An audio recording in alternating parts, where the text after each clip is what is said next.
Hey guys, wasn't that a great sermon? We really appreciate what Pastor Miguel brought today. I hope that you reflect on that and think about what you can give to God this week. So hey, we're going to be coming back next week, so join us in at 12 next week. We'll see you there.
Good morning, and if you are one of the novices in the back, know that we have room for you, so just come on down and find a seat. We'd love for you to join us.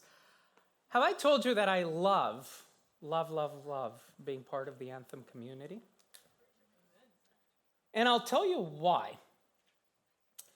Because this is a community that is really generous. You're generous with your resources, but you're also really generous with your words.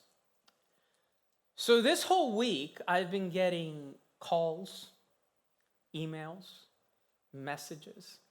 Somebody stopped me at the grocery store.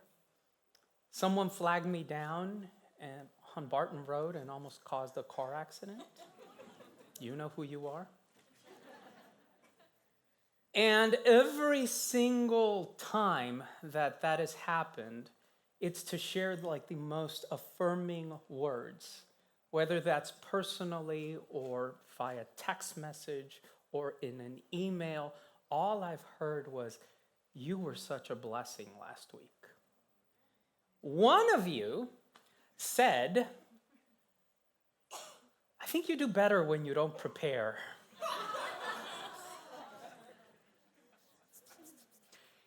And I don't know how to take that. I don't know what to do with that, so I said thank you. And we just moved on. But at that moment, I realized something, and that was, well, what do I do now? And so I kind of went down this path, this wormhole, that is just looking at stories of people that are dealing with challenging situations, and then somehow, some way, they rise to the occasion.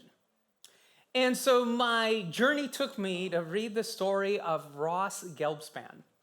Now, Ross is a journalist. He's been reporting on the environment for about 40 years.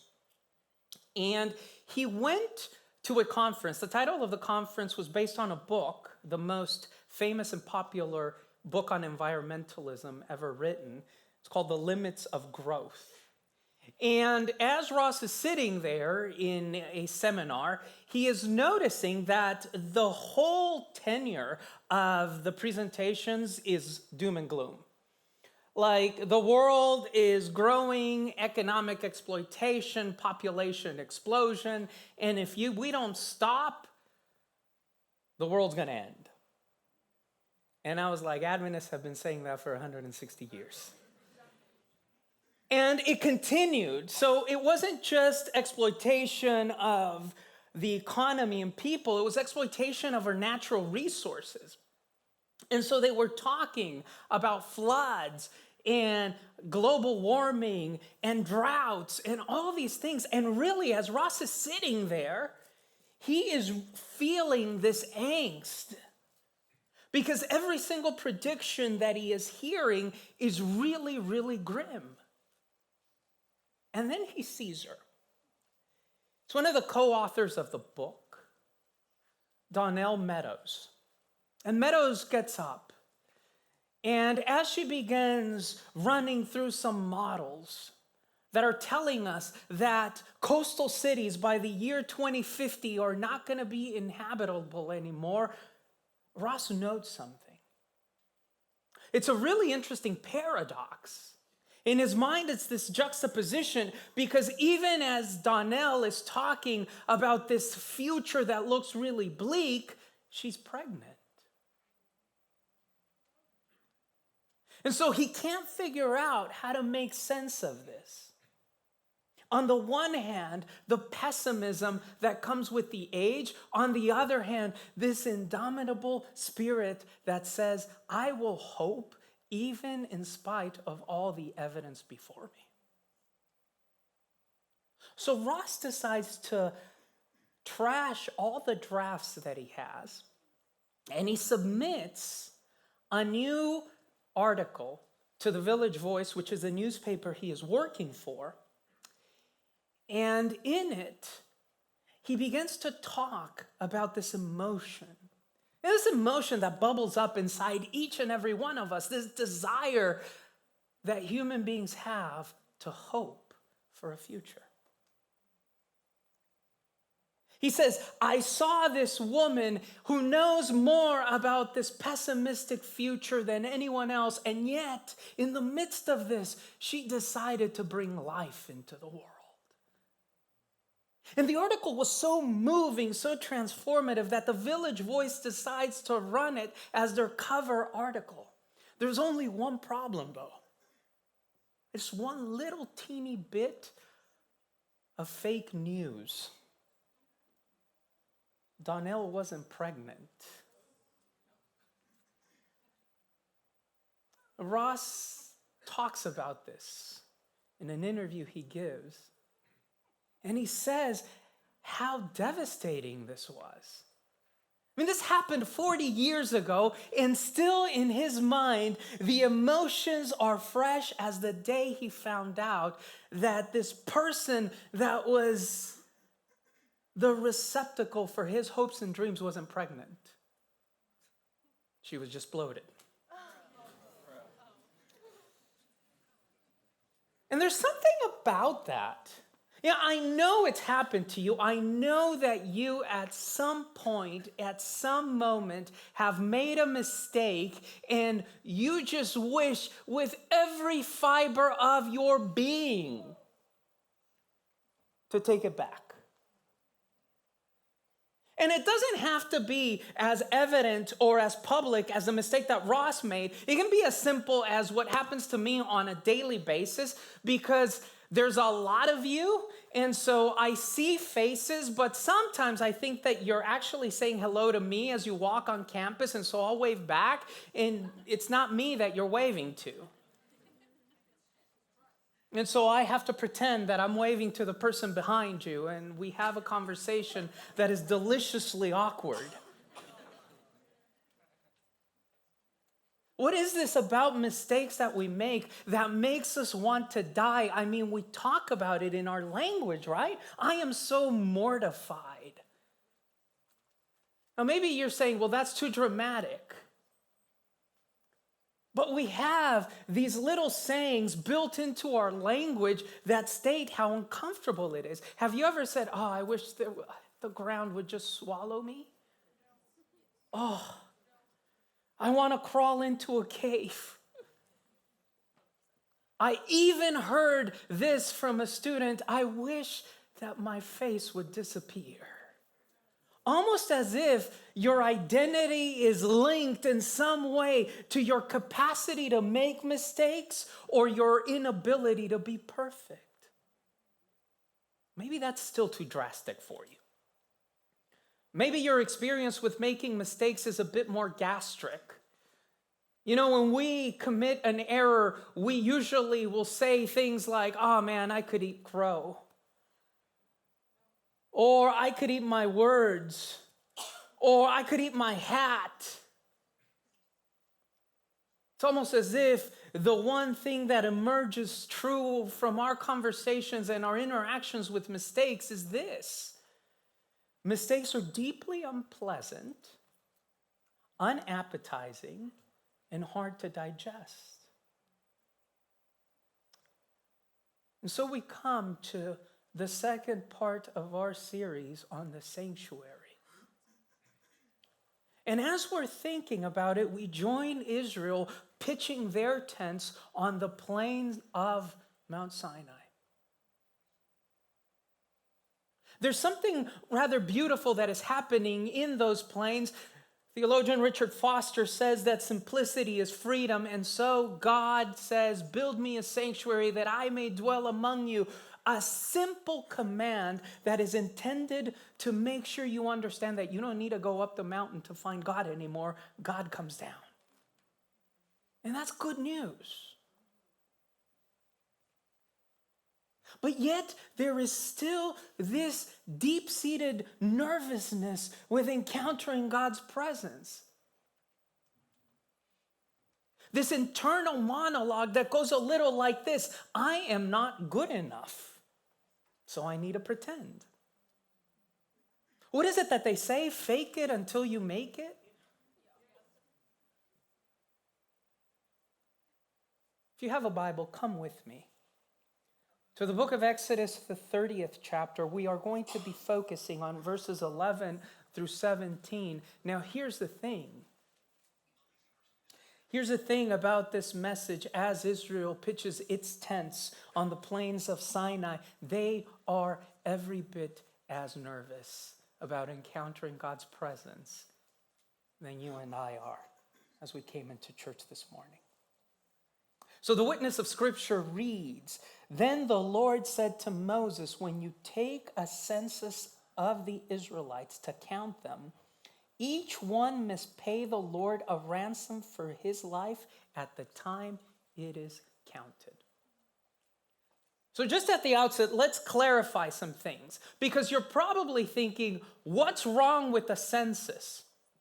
What problem does God have with people in Israel numbering and knowing how many men, usually, in this case, above 20, are in the community? Well, here's the thing. A census is necessary if you're going to run a kingdom, right? You need to know how many people you have to know who you need to collect taxes from. You need to know how many people you have in order to know what your strength is, right? How many people are you going to conscribe into military service? And so this idea of the census is deeply linked to our ideas of kingdom and governance, because you cannot be effective in governing a kingdom if you don't have a census. It's good that we in the church don't deal with this problem anymore, right? That we don't look around and start saying, I need to count heads. It's good that we've moved past this obsession with numbers that says the number of people that are coming to my gathering, the number of people that follow me on Instagram or watch my TikTok videos, that number of people matters in the ultimate economy of life. It's good that we've moved past that. It's good that we no longer say numbers signify success. See, God is saying here, the problem with taking a census is that you begin to depend and believe in other things, that you place your security in other things aside from me. And when you do that, you no longer are able to serve and connect, to coalesce with the God that desires to dwell inside of you, not inside this building. Listen to how the Seventh-day Adventist Bible commentary defines Exodus 30, verse 11. It says, a ransom, literally a covering, in the same sense that insurance covers him, a man, and releases him from further obligation. So here's what's happening. Israel is saying, I want to place my faith on something that I can touch. And God says, let me make sure that you understand that there's a ransom out there. And this idea of ransom means that you're covered. And we all know how important insurance is. We all know that when we drive a car or when we purchase a home, the most important thing for peace of mind is insurance. Because if you make a mistake, you want to make sure that you are covered. Allstate, one of the biggest insurance companies in the country, has run a really successful marketing campaign based on the slogan, "You are in good hands." Here's what I can't understand, church. We trust Allstate more than we trust Jesus. Because you'll go out and you'll pay your monthly premium and your deductible because you want to make sure that you're in good hands. But when it comes to God, you're like, I don't know, I need to be good enough. Because you're not good enough to cover me. So the first question that I want to struggle with as a community this morning is, what do we do as we seek to respond to our mistakes? And the answer to that question is really simple. The way we respond to our mistakes is we own them. And how do we own them? We confess. Now, as I said that word, I felt a little nervous. You know, there's something inherent in us. We don't like confession, do we? We get nervous about it. When it comes to being open and honest and vulnerable and confronting those deep-seated secrets that we have, we get nervous. We get nervous because we begin to believe in this idea that confession is going to elicit condemnation. Let me make sure we understand something this morning, Anthem, and if you don't remember anything else I said, that's fine. Remember this. The Spirit of God is about conviction, not condemnation. And if you're going to have a healthy understanding of the sanctuary doctrine, whatever that means to you, you must begin by buying into the truth that the Spirit is about conviction, not condemnation. So what is the first thing that you do? You confess because you trust that you are in good hands, because you know that the purpose of the Spirit is to convict you.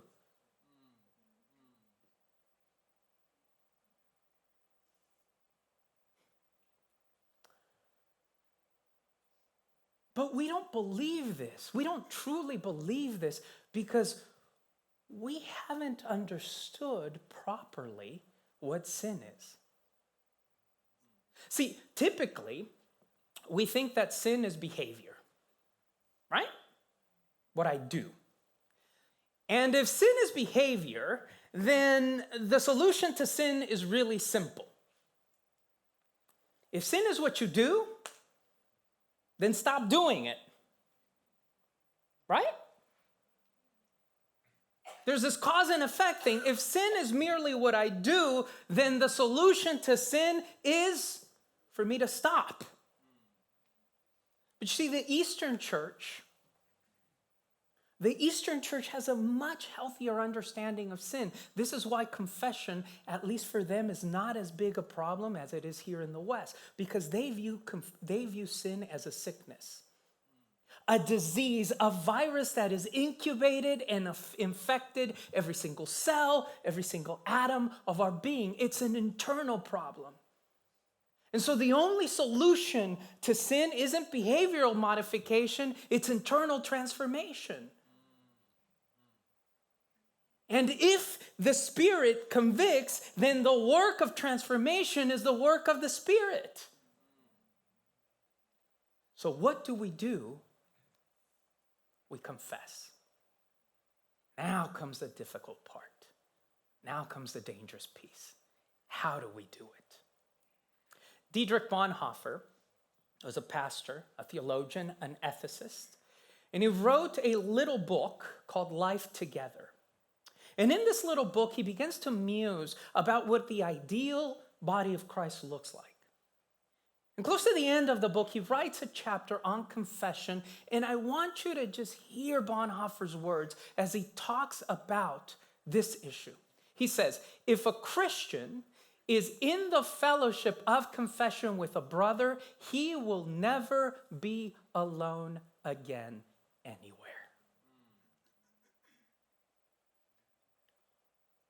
See, the problem with sin isn't just that it alienates you from God.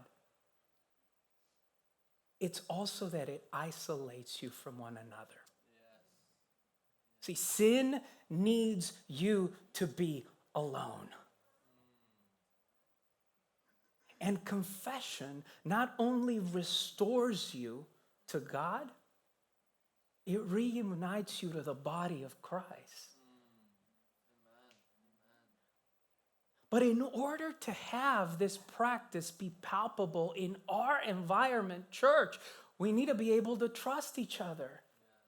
And if we are to trust each other, then we need to stop being afraid of the idea of condemnation.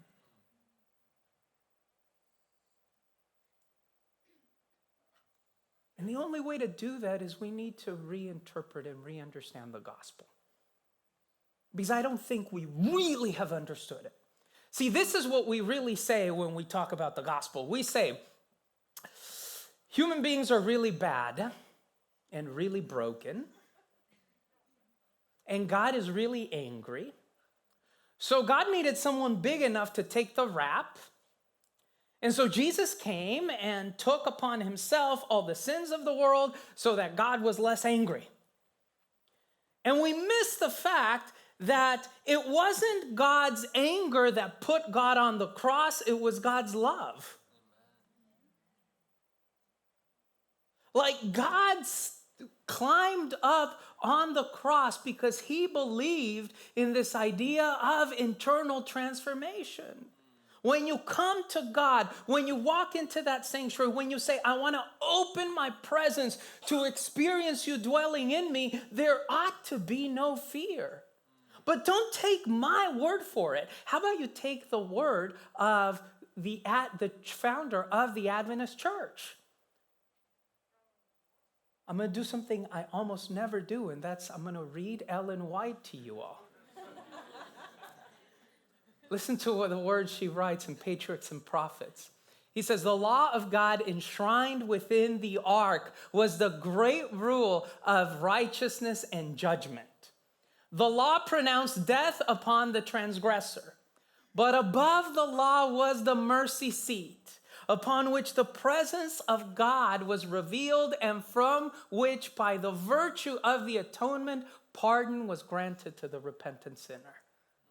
Thus, in the work of Christ for our redemption, symbolized by the sanctuary service, mercy and truth are met together. Righteousness and peace have kissed each other. Did you catch that? In the presence of God, as you walk into the sanctuary, as you experience the wholeness of His majesty, there's a mercy seat. God always grants your confession with mercy.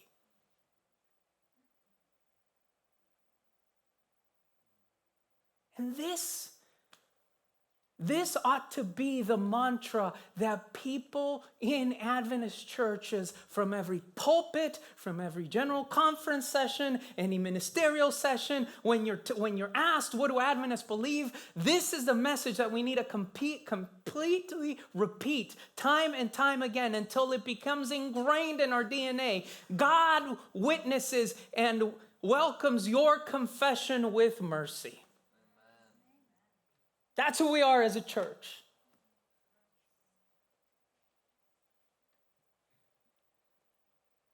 And so Israel is bringing their shekels.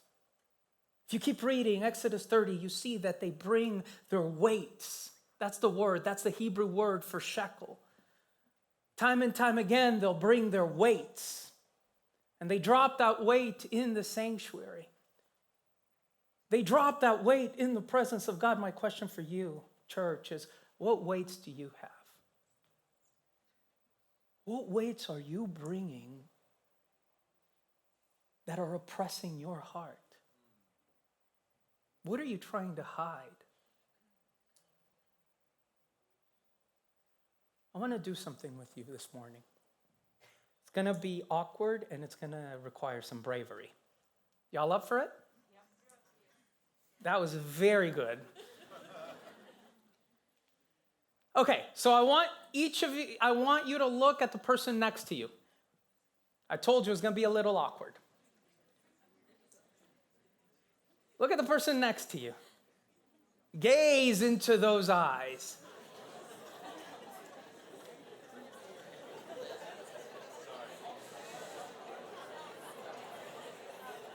I didn't say talk to each other. I said look at each other. And there's a problem. A lot of you are still looking up here. You know I can see you, right?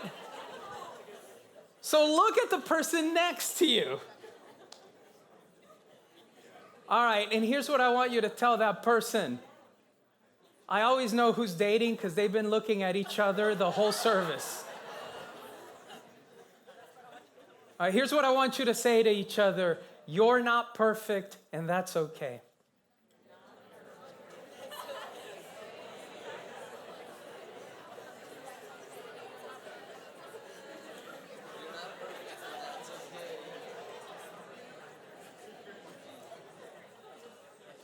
All right, it was just a sentence. Y'all are having full-blown conversations.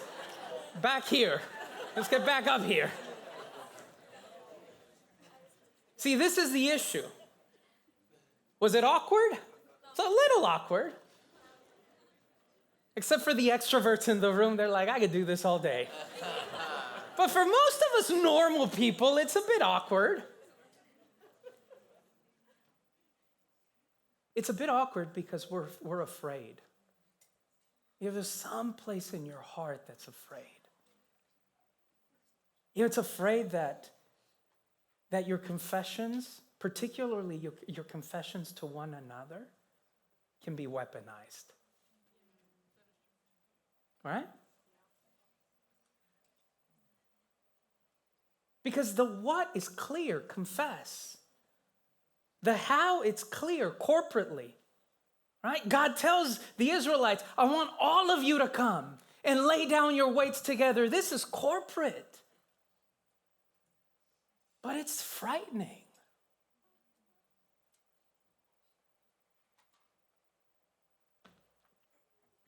We feel this tinge, right?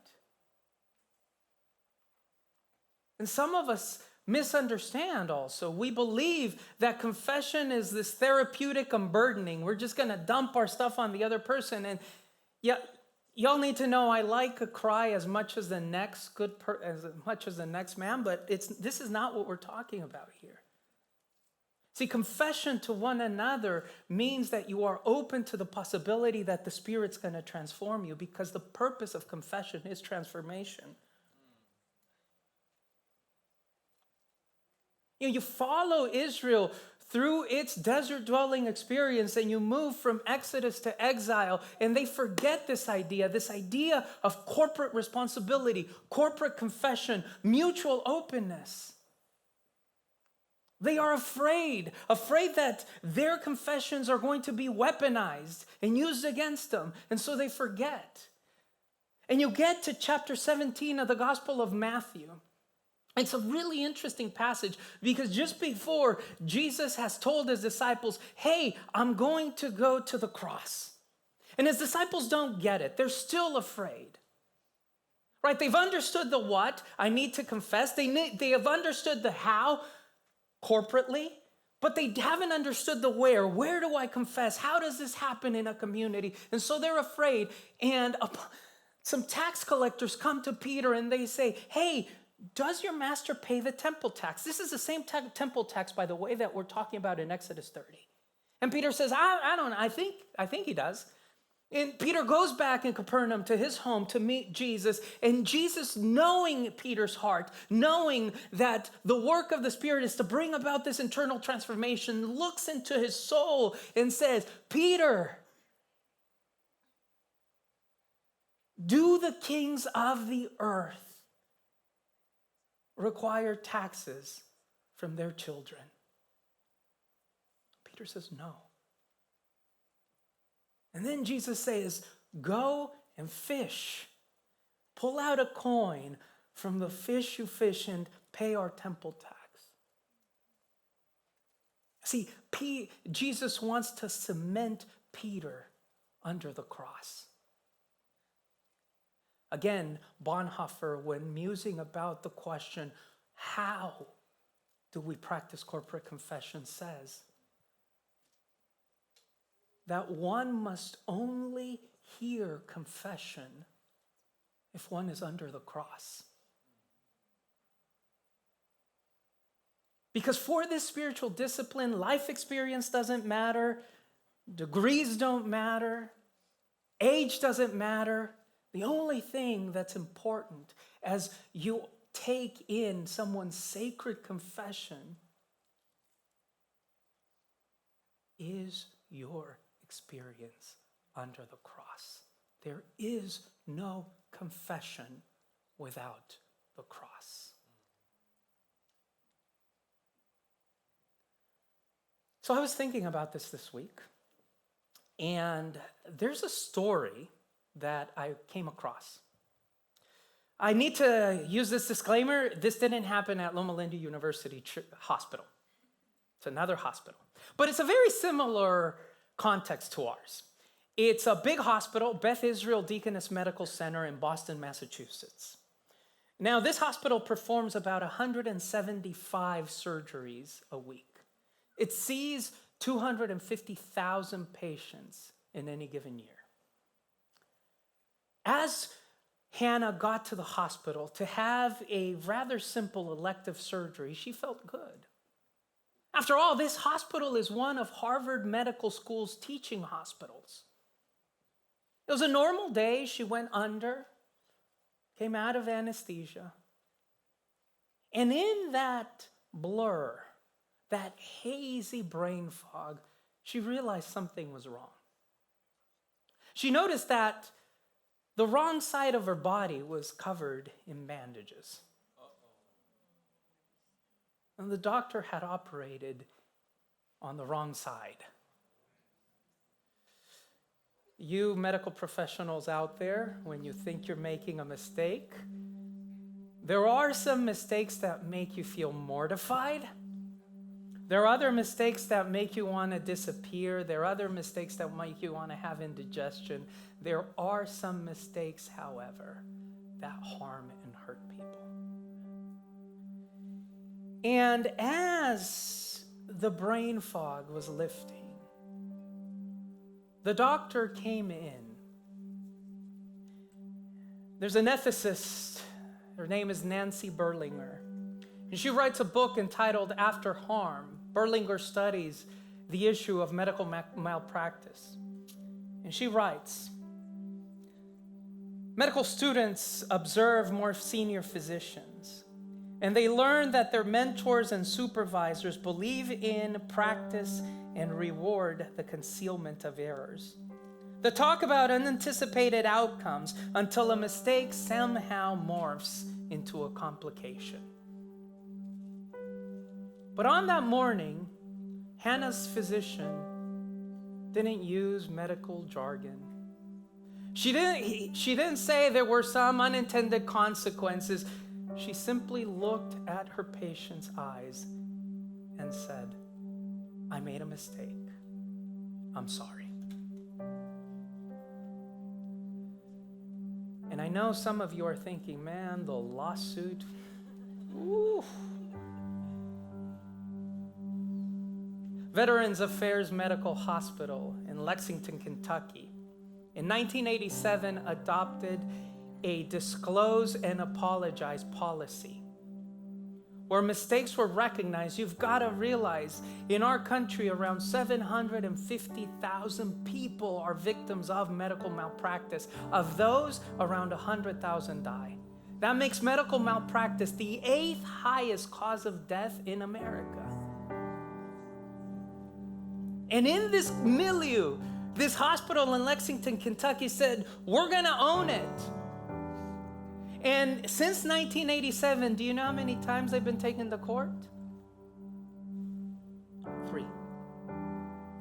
Not only that, but the average settlement is a mere $16,000 in that hospital for victims of malpractice. The average nationwide is $98,000. See, we're afraid to confess because we think we're going to be met with condemnation, but God always meets you with grace. The really heartbreaking thing, if you just see the scandals that plague churches out there, the root of those scandals is because people believe one of two lies. Either they think that their sin isn't a big deal, and so they justify it, or they think that their sin is too big, that it'll destroy the church, and so they bury it. Today, God just wants you to confess. But in order to trust one another, church, we've got to make a decision. And so this week, because I had a little more time to prep, I did 2 conclusions. And what conclusion we follow is going to depend on how you answer this question. So you're going to have to tell me, just by raising your hands, what you believe the church is. Is the church a fraternity of saints? Or is the church a fellowship of sinners? How many of you believe the church is a fraternity of saints?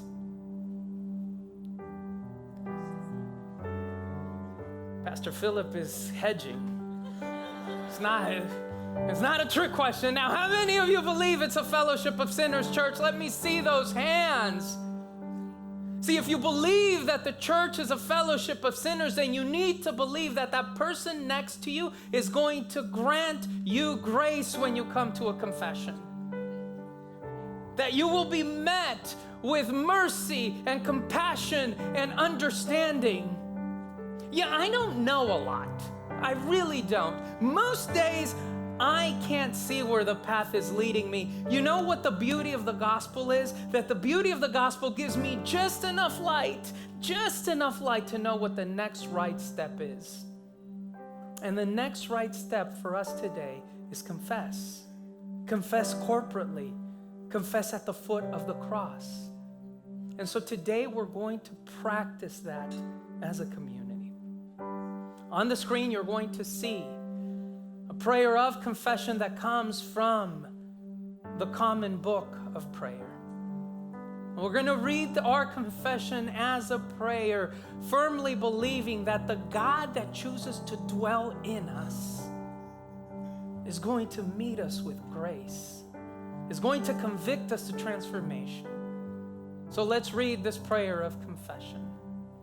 Have mercy on us, O God, according to your unfailing love, according to your great compassion. Blot out our transgressions, wash away all our iniquity, and cleanse me from my sin. Cleanse me from my sin. See, we know our transgressions. We know that our sin is always before us. We know, like David, that we have sinned before God. But you know what? God is big enough to take our confession and give us heart transformation. May you dwell in the presence of the God who says, no more trips up the mountain. I am living here with you.